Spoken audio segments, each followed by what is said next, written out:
हे welcome back दोस्तों, स्वागत है आप सभी का इंग्लिश फ्लिक्स यूट्यूब चैनल पर। आज के वीडियो में हम डस्ट ऑफ स्नो के क्वेश्चन आंसर कंप्लीट करेंगे। ये आपकी पहली पोएम है चैप्टर 1 की, और इसके पहले हमने इसका हिंदी एक्सप्लेनेशन समझा है विथ पोएटिक डिवाइसेस के साथ में, यानी जो लिटरेरी डिवाइस होते हैं पोएम में यूज होते हैं, फिगर ऑफ स्पीच, वो हमने समझे हैं। तो वो जाकर आप जरूर देख लीजिएगा। प्लेलिस्ट भी अपडेट कर दी गई है, वो आप जाके देख लीजिए, वहाँ पर आपको सारे वीडियो के साथ मिल जाएंगे। वीडियो अच्छा लगे तो लाइक करके जरूर जाइएगा आप, और इसको एंड तक जरूर देखिएगा। आपको अच्छे से एक्सप्लेन करूँगा मैं क्वेश्चन आंसर। और यहाँ पर आपकी जो पोएम समाप्त होती है उसके बाद में 3 ही क्वेश्चन दिए हुए हैं, तो इनको हम अच्छे से समझेंगे। यहाँ पर आप यदि इनको भी समझ लेंगे तो आपको लेसन समझ में आ जाएगा। पहला आपका जो क्वेश्चन है, what is a dust of snow, what does the poet say has changed his mood, how has the poet's mood change. Dust of snow क्या है, जिसकी बात इस पोएम में की गई है, और कवि यहाँ पर क्या कहता है कि उसका मूड बदल गया। और how has the poet's mood change, और कवि का मूड कैसे बदल गया, यानी किस में कन्वर्ट हो गया, कैसे बदल गया। इसका आंसर कुछ इस तरीके से रहेगा, the dust of snow means the fine particles of lake of snow. Dust of snow का मतलब होता है फाइन पार्टिकल्स, यानी जो महीन कण होते हैं किसके, बर्फ़ के गुच्छे के, यानी जो बड़ी बर्फ़ होती है वो टूट टूट कर बौछार बारिश होती है, तो आपकी बूंदें गिरती है पानी की, वैसे ही फाइन पार्टिकल यानी महीन पार्टिकल है जो बर्फ़ के वो गिरते हैं आपके ऊपर, तो उसको स्नोफॉल कहते हैं, या फिर उसको डस्ट ऑफ स्नो बोलते हैं। तो छोटे पार्टिकल बड़े गुच्छे के, उनको डस्ट ऑफ स्नो कहते हैं, यानी बर्फ़ की धूल, ना कि मिट्टी की धूल। अगले क्वेश्चंस का आंसर है जो कि यहाँ पर दिया हुआ है, the sudden shower in the form of the dust of snow change the poet's mood. और जो अचानक से बौछार होती है किसकी, डस्ट ऑफ स्नो की, कवि के ऊपर, जिससे कवि का जो है मूड वो चेंज हो गया। और कैसे बदल गया उनका mood, when the dust of snow fell on the poet his mood change. जब डस्ट ऑफ स्नो कवि के ऊपर गिरती है उनका मूड बदल गया। फ्रॉम सैड टू हैप्पी, यानी कि पहले वो दुखी थे, बाद में कैसे हो गए, खुश हो गए। ही फेल्ट रिफ्रेश्ड, वह अनुभव करने लगे तरोताज़ा। And wanted to enjoy the rest of the day, और वह बचा हुआ दिन, जो दिन का बचा हुआ भाग था, उसको वो इन्जॉय करना चाहते थे, उसका आनंद उठाना चाहते थे। अगला क्वेश्चन है आपका, how does first present nature in this poem, यानी कि इस पोएम में फ्रस्ट यानी रॉबर्ट फ्रस्ट ने किस तरीके से प्रकृति को प्रदर्शित किया है, रिप्रेजेंट किया है। द फॉलोइंग क्वेश्चंस में help you to think of an answer. और ये जो नीचे, यानी ये पहला आपका क्वेश्चन है, इस तरीके से जो ये आपके क्वेश्चंस है, और भी हैं इसमें 2, ये आपको क्वेश्चंस के आंसर सोचने में मदद करेंगे। तो पहला है आपका, what are the birds that are usually named in poem, यानी कि सामान्यतः जो कविताएं होती हैं उनमें किस तरह के पक्षियों के नाम उपयोग में लाए जाते हैं। व्हाट आर द बर्ड्स, कौन से पक्षी होते हैं जनरली पोएम में। Do you think a crow is often mentioned in poem, आपको क्या लगता है कि कौवे का कविताओं में जिक्र होता है, अक्सर क्या इनका जिक्र होता है, आप क्या सोचते हैं। What image comes to your mind when you think of a crow, और आपके दिमाग में क्या इमेज यानी क्या छवि बनती है जब आप एक क्राउ यानी कौवे के बारे में सोचते हैं। तो इसका आंसर कुछ इस तरीके से रहेगा, generally poet takes the birds and tree which are known for their beauty and good qualities. सामान्यतः पोएट क्या करते हैं, उन्हीं पक्षी को और पेड़ पौधों को लेते हैं जो कि उनकी ब्यूटी यानी खूबसूरती से और अच्छे गुणों के कारण जाने जाते हैं, जैसे कि peacock, parrot, cuckoo and tree full of beautiful. कौन कौन से पक्षियों के नाम आते हैं, पीकॉक के नाम आते हैं, पैरोट है, कुकू है। और पेड़ कौन से होते हैं, जो कि ब्यूटीफुल फ्लावर के साथ हो और उनके फल भी अच्छे हो, यानी कि जैसे आम है ना, नींबू है, या फिर आप कह सकते हैं कि ऐसे पेड़ के नाम अक्सर उपयोग किए जाते हैं जिनमें फल लगे हों और अच्छे फूल हो, etcetera. But the first has taken a totally different approach, परंतु फ्रस्ट ने इसमें बिल्कुल ही अलग तरह की अप्रोच यहाँ पर ली है। कैसी, he choose a crow which is not used in poem, उन्होंने एक कौवे को लिया है जो कि कविताओं में अक्सर उपयोग नहीं की जाती है।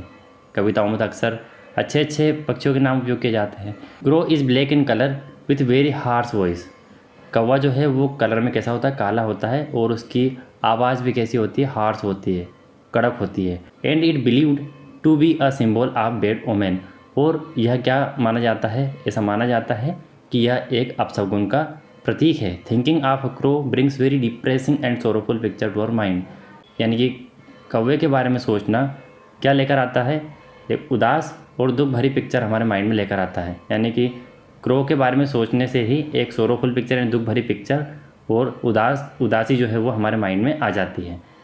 इस तरह का ये अपशगुन माना जाता है। सेकंड ही क्वेश्चन में आपका दूसरा पार्ट है, again what is a hemlock tree. दोबारा यहाँ पर पूछा है कि हेमलॉक ट्री क्या है।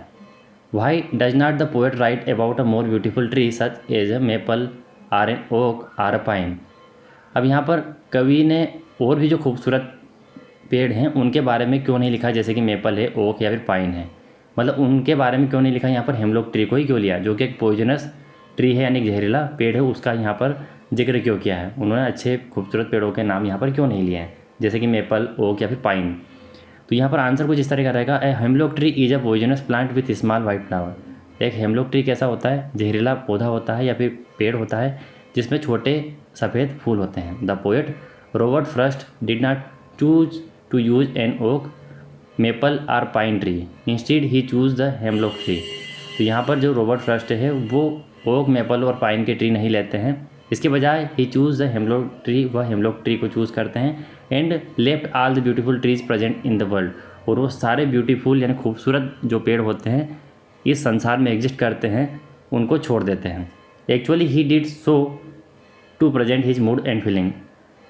वो कहना क्या चाह रहे थे, वो अपनी मूड है, जो उनका मूड था उस टाइम पर, उनकी जो भावनाएं थी उनको प्रदर्शित करना चाह रहे थे कि वो दुखी हैं, उनको अच्छा नहीं लग रहा, वो पछतावे में उनके दिन गुजर रहे हैं। इसलिए उन्होंने क्रो और हेमलॉक ट्री को लिया था, ताकि ये आपके बैड ओमेन के सिंबल है, तो इन्हीं को लिया जाए ताकि आपको भी ये लगे कि हाँ जो कवि या फिर जो लेखक है वो खुश नहीं है, वो दुखी है। इसलिए यहाँ पर इन्होंने इनका उपयोग किया है ताकि आपके दिमाग में ऐसी इमेज बने। अगर वो अच्छे पेड़ पौधे या फिर अच्छे पक्षियों का नाम लेते तो आपको लगता कि यार वाह, कवि ने तो इतनी अच्छी कविता लिखी है, वो तो बहुत खुश हैं। तो ऐसा यहाँ पर नहीं किया गया, आपको उनका दुख जाहिर करने के लिए यहाँ पर इस तरह के ट्री और बर्ड्स का नाम लिया गया है। सेकंड नंबर के ही क्वेश्चन का थर्ड पार्ट है, what do the crow and hemlock represent. यहाँ पर जो कौवा है और हेमलॉक को किसको रिप्रेजेंट करते हैं, क्या प्रदर्शित करते हैं, जॉय आर सोरो, यानी कि वो आनंद को प्रदर्शित करते हैं या फिर दुख को। What does the dust of snow that the crow sake of hemlock tree stand for. और जो डस्ट ऑफ स्नो है जो कि क्राउ ने क्या की थी, उसको हेमलॉक ट्री से गिरा दी थी, इससे क्या तात्पर्य है, यानी जो डस्ट ऑफ स्नो को क्रो ने कहाँ से गिराई थी, हेमलॉक ट्री से गिराई थी, इससे क्या तात्पर्य है। इसका आंसर कुछ इस तरीके से होगा, the crow and hemlock represent sorrow and depression felt by the poet in this world. जो क्रो है यानी कौवा है और जो हेमलॉक ट्री है वो क्या रिप्रेजेंट करते हैं, क्या प्रदर्शित करते हैं, वो दुख को और उदासी को प्रदर्शित करते हैं, और जो कि किसके द्वारा महसूस की जा रही थी, कवि के द्वारा महसूस की जा रही थी इस संसार में।